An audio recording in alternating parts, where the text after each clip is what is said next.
Welcome to the Deep Dive. We sift through the sources, find the gems, and bring you the stories behind the headlines, stories you might not know, especially about the unseen architects of our digital world. That's right. Today, we're pulling back the curtain on a figure who sounds almost mythical. I mean, quite literally. Imagine a guy, 6'8" My tall, surge. towering, and get this, he carried actual car batteries in his coat pockets You're kidding. Car batteries, why? to power his portable devices. And this same guy, supposedly, could read 2 magazines at the same time, just flipping between them. Okay, that's intense. Right. And he programmed innovations that, well, they fundamentally changed video gaming forever. And yet, And yet he died in 2004, pretty much unknown, while the blockbuster franchise he inspired, making millions upon millions. It's a story that really needs telling. it absolutely does. What's so fascinating here is this huge disconnect. You've got a genuine architect of an entire genre of entertainment. His work is celebrated globally. I mean, it's woven into the fabric of gaming. But his personal story, almost completely absent from the mainstream narrative. So this deep dive, it isn't just about gaming history. It's really about those unseen human stories behind massive cultural shifts. Exactly. The unique minds, the sometimes, well, unfair way credit gets handed out. Yeah, it challenges who we think the real pioneers are. Absolutely. So today, our mission is to journey into the life and legacy of Silas Warner. He's the creative force behind the legendary Castle Wolfenstein, an undisputed pioneer in video game development. No question. We're going to trace his journey from a pretty traumatic childhood right through to his groundbreaking work and then explore that bittersweet irony of his unrecognized legacy. We're drawing on some really insightful sources you've provided. So get ready for some surprising facts, maybe a deeper understanding of gaming's foundations, and definitely a few aha moments, things that might make you rethink how this industry's history often gets told. Okay, so to really get a handle on Silas Warner, this remarkable mind, we have to start at the beginning. And his childhood, well, it reads less like a normal biography and more like, I don't know, a chilling thriller novel. That's not an exaggeration, sadly. He was born August 18, 1949 in Chicago, and his early years were marked by trauma that's just almost hard to imagine. Accounts say that when he was just 5, his father, Forrest, an industrialist, allegedly threw him against a wall, violently, and apparently it nearly killed him. 5 years old. It's almost impossible to comprehend the impact of that kind of violence on such a young child. So formative, you know? Totally. And the sources suggest this wasn't like a one-off thing. It sounds like a deeply volatile, dangerous home environment. Right. And that kind of early trauma, it can profoundly shape someone's entire life. You often see people retreat into these rich internal worlds, maybe develop a deep distrust of external chaos, a real sense of isolation. And that fear, that volatility, it just escalated. Yeah. When Silas was 7, his mother, Anne, discovered the brakes on her car had been tampered with. Wow. She was completely convinced it was an attempted murder by her husband. She couldn't prove it legally, but that fear was absolutely real, terrifying. It shook their whole world. Understandably. What do you even do in that situation? Well, facing that and just desperate to protect Silas, Anne made this incredible life-altering decision. She fled, took Silas, and ran to Bloomington, Indiana. Just left everything. Pretty much cut ties. And she built her entire emotional world around him from then on. She became convinced he had this special destiny. You know, she nurtured his intellect with this intense focus, saw him as this fragile genius needing her total protection. Almost a symbiotic relationship, it sounds like. Forged in fear, but also deep love. Exactly. And, you know, in a way, she wasn't wrong about his intellect. His gifts were apparently astounding right from the start. Oh, yeah. The signs were there early. He could allegedly read by age 2. 2? Seriously. That's what the sources say. Yeah. Which is incredible, even for a prodigy. And later on, perfect SAT scores. The intellectual horsepower was definitely there. But here's the fascinating part, the paradox, really. This incredible, almost superhuman intellect. It was paired with these profound social difficulties. Difficulties that would follow him his whole life. It's central to his story. His cousins, for instance, remembered him as a kid who just couldn't connect in the usual ways, couldn't carry conversations, couldn't play like other kids. That must have been so isolating. Imagine, genius-level intellect, but struggling with basic social stuff. Then in high school, his physical presence became just as striking. He shot up to 6'8", over 300 pounds. Wow, a giant. A giant wearing homemade clothes because his mom literally couldn't find anything to fit him. So he stood out even more. Described as imposing, sure, but really awkward. A gentle giant, mostly lost in his own head. But maybe not always gentle. There's that anecdote. Right, the bully story. Apparently, he knocked out a bully with a single punch when provoked enough, a rare flash of something else from his usually calm demeanor. Mm. Later, at Indiana University, people remembered him as this, spectral figure, walking campus in his long black trench coat, reading advanced chemistry and physics textbooks only inches from his face. Completely absorbed in his own world. Totally, just constantly processing learning. You know, this mix, this extreme intellectual ability combined with significant social challenges, it's almost an archetype we see with many groundbreaking innovators. That's a really interesting point. It makes you wonder, right? Are certain kinds of genius sort of predisposed to these social differences, or maybe even fostered by them? How so? Well, sometimes that intense singular focus, building that incredibly rich internal world needed for deep innovation. Maybe it comes at the cost of developing conventional social skills. It's like his mind was so busy seeing connections others missed, he just didn't have the bandwidth for, everyday small talk. So that intense focus, while isolating, might have actually fueled his unique creativity. It could be. It certainly created a crucible for his particular brand of genius. That makes a lot of sense. Yeah. And it was there at Indiana University in that somewhat isolating environment that he found something pivotal, something that really set him on his path. The Plato system. Exactly. The Plato system. Tell us about that. Okay, Plato, for its time, was just incredible. A real glimpse of the future. It was this $1 million CDC mainframe system connecting thousands of terminals nationwide. Think of it like a primitive internet or a massive computer network, years before that was common. Available mainly to academics back then. Right.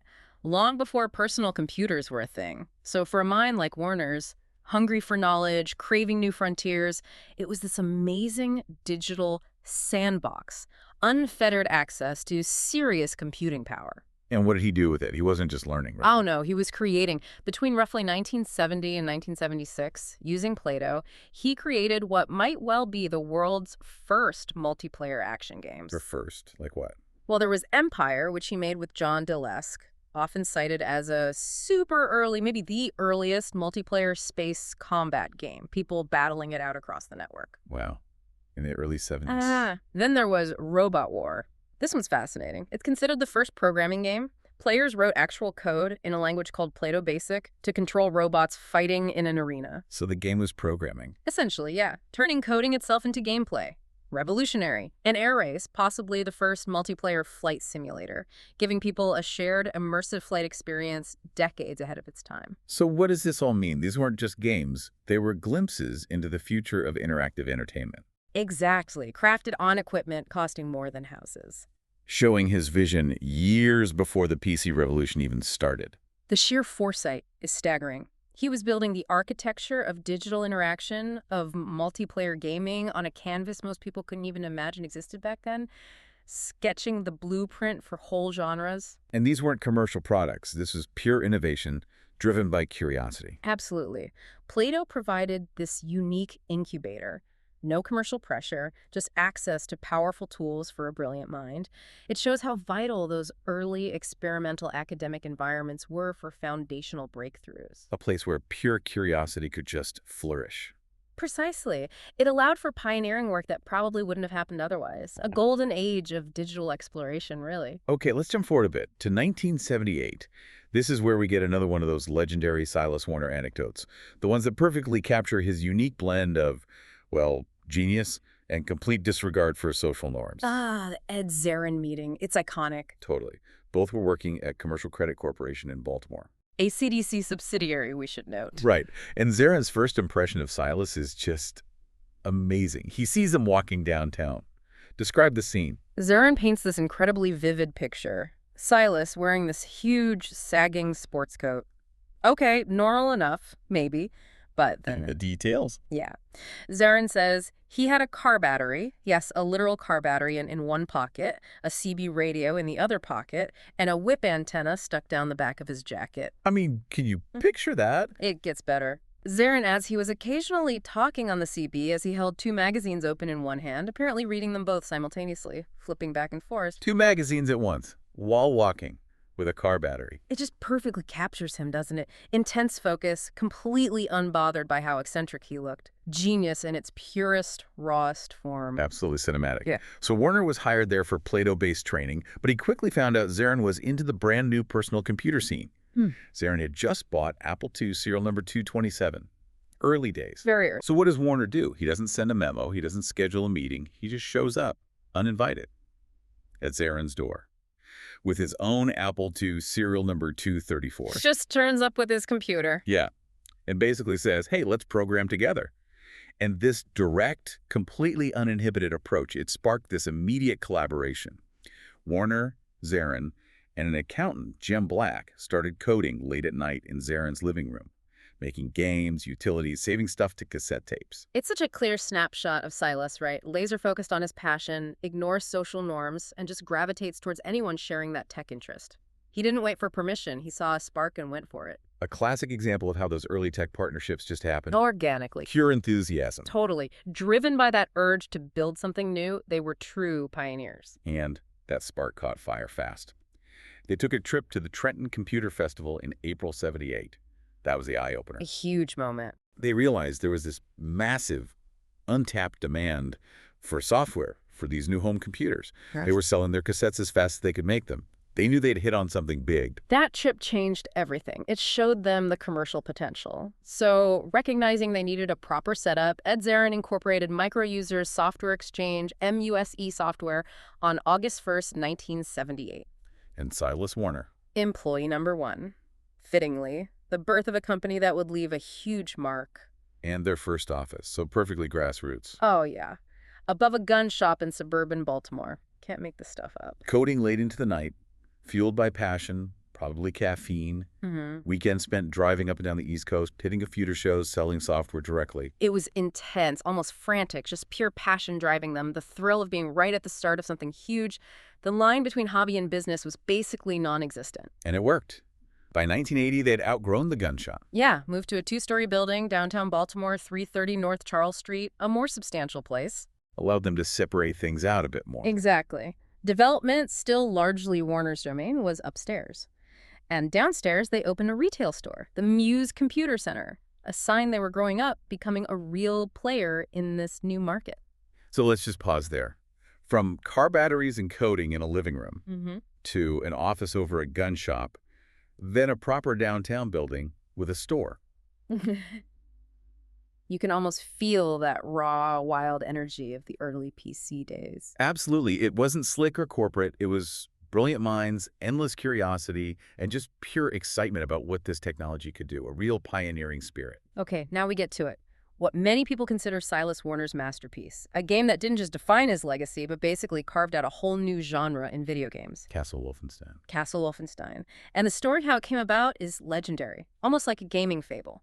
The 7-Eleven epiphany. It really is a perfect example of how creativity works sometimes, just mashing unexpected things together. So walk us through it. Early 1981, Warner stops at a 7-Eleven one night, and he gets hooked playing the arcade game Berserk. You remember Berserk? Oh, yeah. Robots in a maze, shouting, attack, kill. Yeah. Very distinctive, if simple. Right.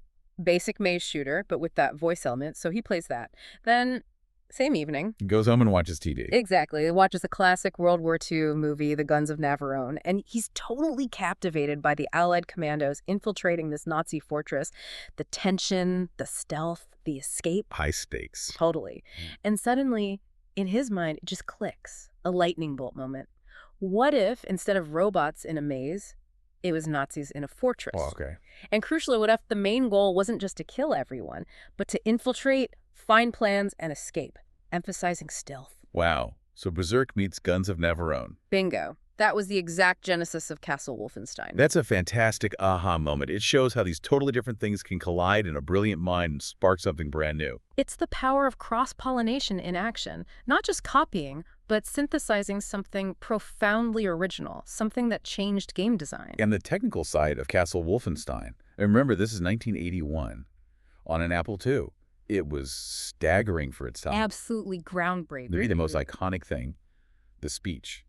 The first digitized speech in a computer game. Right. And you have to understand how primitive the Apple II's sound was. Basically just a speaker it could click on and off, no fancy sound chip. So how did he do it? It was this revolutionary, frankly audacious hack, a 1-bit sampling algorithm. He spent hours in a pro recording studio recording himself saying, Achtung, halt, Schweinhund. He did the voices himself. He did. Then, using incredibly precise CPU timing, he figured out how to toggle that speaker on and off thousands of times per second to simulate the waveform of his voice. Each bit was just on or off, but doing it fast enough. He coaxed out speech. Garbled, maybe, but recognizable. Exactly. It was sheer engineering audacity, pushing the hardware way beyond what it was designed for. And here's the amazing part. The distorted, kind of creepy German voices, they actually enhanced the atmosphere, made it more nightmarish, claustrophobic. Totally. It turned a technical limitation into an artistic strength, added this unsettling, immersive layer no game had before. Those garbled shouts are unforgettable if you played it back then, almost psychological horror. Beyond the sound, there was more, right? The levels. Procedurally generated rooms, 60 of them, which meant every time you played it was different. No memorizing layouts. That was incredibly advanced. And hard to do on that hardware. Very. Took 35 to 60 seconds just to create each room because he had to sync up 3 separate programs, graphics, guard AI, player actions. It was a complex dance for such limited power and memory. But the real game changer, where Castle Wolfenstein truly made history, was the stealth gameplay. Absolutely. This wasn't just point and shoot. It was about outsmarting the enemy, using your brain as much as your gun. How did that work in practice? Well, the AI was innovative. Guards had different intelligence levels. Regular soldiers, you could fool them sometimes with a stolen uniform. Really? That's cool. Yeah. But the SS Stormtroopers, much smarter, bulletproof vests. And once they spotted you, they were relentless, persistent threat. That kind of nuanced enemy behavior was revolutionary, forced you to adapt. And the player could do more than just shoot. Way more. Hold guards at gunpoint, search them for keys, ammo, hide bodies so other guards wouldn't find them, listen for sounds to avoid detection. These weren't just features, they were core mechanics. So you had to be strategic. Exactly. And ammo was super scarce. That wasn't just for difficulty, it made stealth essential. You couldn't just Rambo your way through. You had to think, plan, observe. So it wasn't just an action game. It was a thinking person's action game. Introduced this profound tension, this vulnerability. You felt like an infiltrator, not a superhero. It changed how you interacted with the game world. Vulnerability as a core mechanic? Yeah. That's a huge shift. It really was. Before Wolfenstein, it was mostly about reaction time, mechanical skill. Warner added this cognitive layer. Observation, timing, awareness were key. And the impact when it launched. Immediate. Released September '81, shot straight to the top of the charts on every major bestseller list. But crucially, and this gets missed so often, it established the stealth game genre. 6 years before Metal Gear. 6 years before Metal Gear, 11 years before Wolfenstein 3D. The game many people wrongly think started it all. Wow. So looking at the big picture, Warner didn't just make a hit game. He laid down the fundamental grammar for a whole category of experiences. Games like Metal Gear, Thief, Splinter Cell, they all owe a direct debt to his innovations. It really makes you think about who gets the credit, doesn't it? It does. How often we credit the sequels, the big mainstream hits, and forget the true pioneers who had the original idea.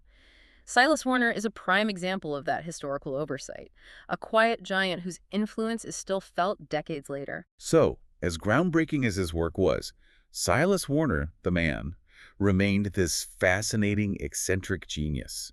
His work habits were apparently as memorable and unconventional as his games. Oh, definitely. It came with some quirks that his colleagues at Muse kind of learned to live with. Tell me about the trade show story with the voice software. Right. So he's demonstrating his digitized speech tech, proudly showing it off, and apparently sometimes right in the middle of talking. He would just stop talking, reach into his nose, pull out, as the source delicately puts it, a gigantic booger, casually wipe it on the underside of the nearest table or chair, and then, without missing a beat, just continue the demonstration like nothing happened. Oh my God, what did people do? His colleagues just accepted it. It was the price of admission for working with his genius, apparently. A bit gross, but unavoidable. You just had to roll with it. Wow. And his workstation setup was unique too.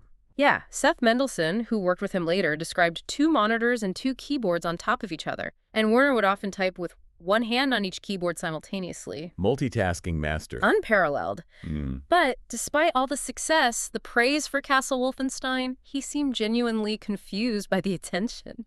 Mendelssohn called him very humble, didn't boast, didn't talk much about his achievements. Like the act of creating was the real reward. Not the fame. Not at all. And this unconventional genius, he fostered this incredibly creative, almost chaotic, but really productive environment at Muse. What was the office culture like? It reflected him, really, driven by passion, not rules. Right. The team would gather around this big 5-foot projection TV in the store window. Watching. Not sports. Analyzing competitors' games, dissecting mechanics, learning from them together, almost like a group study session. That's cool. And the Robot War tournaments. Oh, yeah, legendary. Ran day and night for several months in the basement. Yeah. Apple II's battling constantly, like a live AI experiment. And his earlier game, Escape, Yeah. caused some problems at Apple. That reportedly caused 60 man-weeks of lost productivity at Apple Computer because employees were so obsessed with playing it. 60-man weeks. That's insane. Tells you something about how addictive his designs were, right? Muse wasn't just a company. It was this vibrant hub, an incubator. And it was successful. Very. By 1983, Muse had grown to 40 employees, pulling in $6 million a year. Warner created Beyond Castle Wolfenstein, the one where you assassinate Hitler, Classic. and kept churning out other technical innovations. Yeah. He was at his peak. Creatively, the company was thriving. But then, the story takes this sharp, tragic turn. Yeah. Despite all the creative success, the collapse of Muse software happened incredibly fast. Shocking speed is how the sources put it. Nobody saw it coming. 1985. What happened? It was this terrible combination of factors hitting their sales and marketing side hard. First, Pete Bavaris, their brilliant sales manager, the guy who really understood the booming Commodore 64 market. Which was huge back then. Massive. The C64 was opening up this whole new retail world. Bavaris knew how to navigate it. He left to start his own company. Big loss. Okay, that's bad. Then, tragically, his replacement, described as equally talented, contracted AIDS through a blood transfusion during surgery. Within 9 months, he couldn't work anymore. Oh, terrible. So a double blow to their sales team. Devastating. And Muse, built on creative genius, just couldn't absorb it. Warner himself explained it later, very bluntly. With the demise of our marketing department, we had no sales. None at all. Wow, just zero sales. Zero. Sales plummeted from $6 million in 84 to nothing in 85. Retailers like Toys has sent back their entire C64 inventory. No revenue, tons of unsold product. The company must have imploded. Pretty much. Shrank from 40 employees down to 6. Just a shadow. And Silas Warner, the visionary founder, he left 2 weeks before Muse officially filed for Chapter 7 bankruptcy. Just vanished. The Yeah. company that created one of gaming's most influential titles, gone.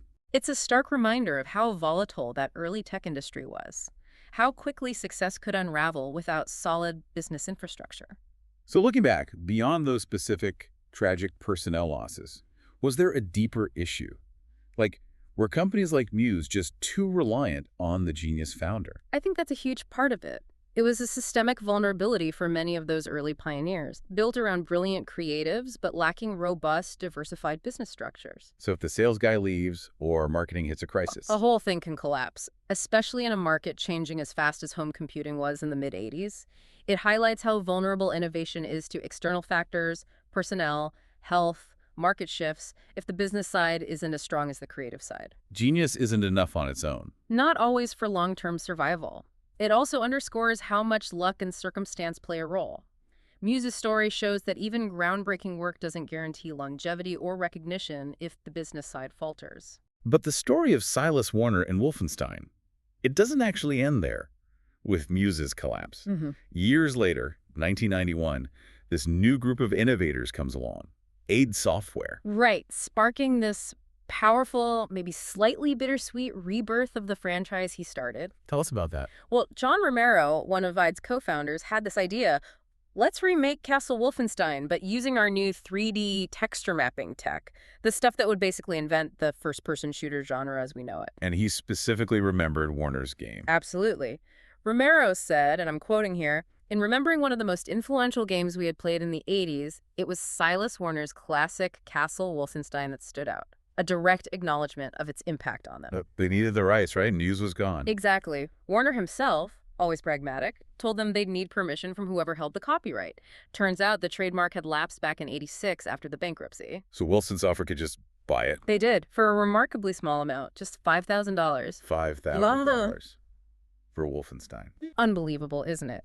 For a concept that would launch a massive franchise and reshape gaming. But at Deet Software, they showed Warner real respect, didn't they? They really did. It was genuine.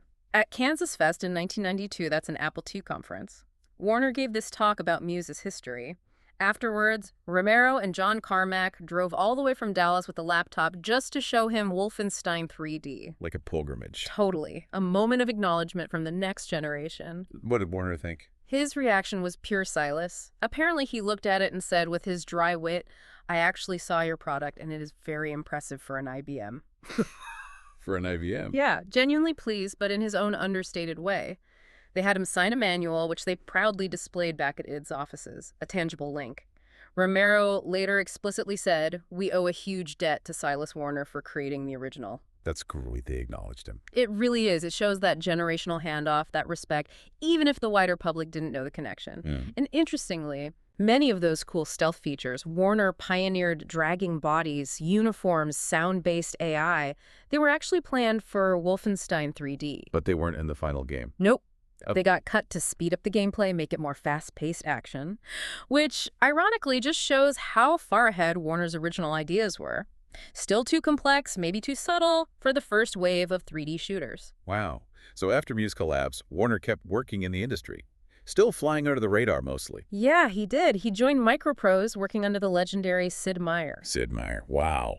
On what? Seminal games like Silent Service and Red Storm Rising. Meier himself said Warner could master new systems almost overnight, called him in the technology nerd camp. Introverted, focused on his work and on his computers.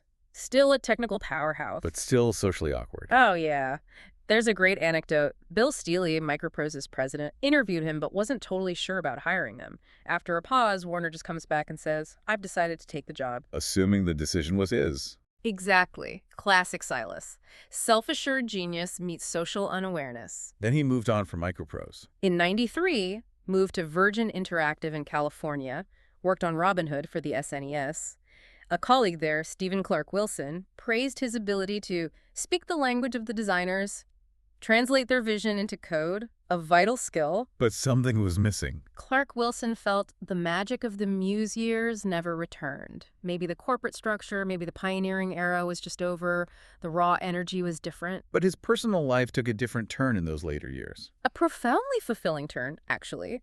Despite the career shifts and lack of huge public fame, he found deep personal joy. In May 1995, age 45, he met Dr. Kyrie Ann Owen. The love of his life. Absolutely. Their courtship sounds as unique as he was. First date, dinner, second date. At a dog park, Warner buys $28 worth of flea control for Kari's service dog. Practical. His way of showing care. Third date, he watches Kari perform Modern Dance, a piece about a computer spirit trapped in hardware. They fell deeply in love. That's wonderful. A real connection. They married in March '96 after what Kari called 10 months of psychological and spiritual preparation. A deep bond. And despite major challenges, both were overweight. Warner had severe health issues. Diabetes, kidney disease, incontinence from a stroke. Wow, serious problem. Very serious. Yet Kari described their 9 years together as the happiest of their lives. They faced tough times, even near homelessness, lived in motels sometimes, but they found huge joy in shared passions. Like what? Theater, classical music. Warner even composed pieces like Fugue for DRH and just deep intellectual companionship. He had other interests too, right? Beyond computers. Definitely. He was a big advocate for public transportation, founded an inclusive Lutheran fellowship in Maryland, kept up his voracious reading across all sorts of fields, and despite his health, he swam and walked regularly with Kari to manage his diabetes. He faced his limits with this quiet determination. It paints a picture of a rich inner life, even without the fame. Exactly. A man who found meaning, purpose, and deep connection in his final years. But sadly, those years were cut short. Yeah. Silas Warner died February 26, 2004, only 54 years old, from kidney disease in Chico, California. His ashes were scattered privately. And the reaction. His memorial service was small, mostly close friends and family. GameSpot ran just a brief obituary. The man who created talking video games, invented stealth gaming, inspired a massive franchise. He died largely unknown to the public. A quiet end for someone whose impact was immense. It really makes you question how we define success, doesn't it? Mhm. And who gets recognized. Absolutely. For Silas, it seems the joy was in the creation, the shared passion with Kari, the pursuit of knowledge. Those were his rewards, regardless of fame or fortune. But it's also undeniably poignant, a reminder of how unfairly credit can be distributed in pioneering fields. Often the big rewards go to those who follow and commercialize, not the original genius. His story is such a powerful example of that. It really is. And his actual legacy in gaming, even if his name isn't famous, it's undeniable. You mentioned Richard Garriott. Right, creator of Ultima. He credited Warner's early game Escape with inspiring the entire Ultima series. Said, "It changed my world at that moment." That's huge! The monumental influence. And Casey Alcazzi from Dicey, major developer today, called Castle Wolfenstein the foundation where stealth mechanics took shape, where that grammar was first written. And all those later stealth games. Metal Gear, Thief, Splinter Cell, they all owe a clear debt to his innovations. And of course, the Wolfenstein franchise itself. Hundreds of millions in revenue. Revenue Silas never saw. Never saw a dime of, beyond maybe that initial small rights fee indirectly. His widow, Kari Ann Owen, put it beautifully, if sadly. "No one was more loved than my husband. No one was more respected by colleagues. But," she added, "he never got the credit or rewards he deserved." Ed Zarin's final words summed him up. Silas is one of a kind. Perfect summary. He's that tall, awkward genius who whispered Achtung into a mic in '81, accidentally invented the future of gaming, and somehow remains a footnote when he should be a main character, standing right there with the giants. Looking at the bigger picture, Silas Warner represents, in a way, gaming's great tragedy. These brilliant pioneers who create the future, lay down the blueprints for whole genres, but can't navigate the business or social side to capitalize or even just secure their place in history. In another universe. In another universe, he's mentioned in the same breath as Miyamoto Carmack. In ours, his story is this powerful, quiet testament to the unseen architects, the ones who built the digital castles we all live in now, often without getting the credit. Innovation doesn't always come with a parade. #tag outro. So wrapping this up, what's the big takeaway from this deep dive? We've journeyed through this incredible, complex life, a man whose creations truly shaped an entire industry, yet whose name is still largely unknown to most people, from that traumatic childhood fueling his mother's belief in him, Right. to groundbreaking innovations, first game speech, inventing stealth, and into this quiet, rich personal life filled with love and intellectual pursuits. Silas Warner's story, it's just this powerful reminder of how genius, personality, and circumstance all intertwine. It really does highlight those unseen architects, doesn't it? The people behind the digital curtain. And it makes you ask, how does our collective memory choose its heroes? Who gets celebrated? And maybe how many other foundational figures are out there waiting for their own deep dive? People whose contributions were revolutionary but just went uncredited. Exactly. It challenges our standard historical narratives. So as you, our listeners, think about the games you play, the tech you use, maybe take a moment to consider how many unsung architects there might be behind it all, behind the digital castles, the innovations shaping our lives, and maybe ponder this. What might gaming, or any industry, look like if Silas Warner had been a savvy businessman alongside his genius? Or if his unique gifts had been recognized and nurtured differently, maybe in a more supportive structure, instead of just thriving in that glorious, chaotic mess of the early PC days? It's fascinating to think about the what-ifs. It is. We really encourage you to dig a little deeper sometimes. Explore the footnotes, check the credits. Because sometimes the most profound stories, the most truly innovative minds, they aren't in the big headlines. They're found in the quiet margins. Well said. Thank you for joining us on The Deep Dive.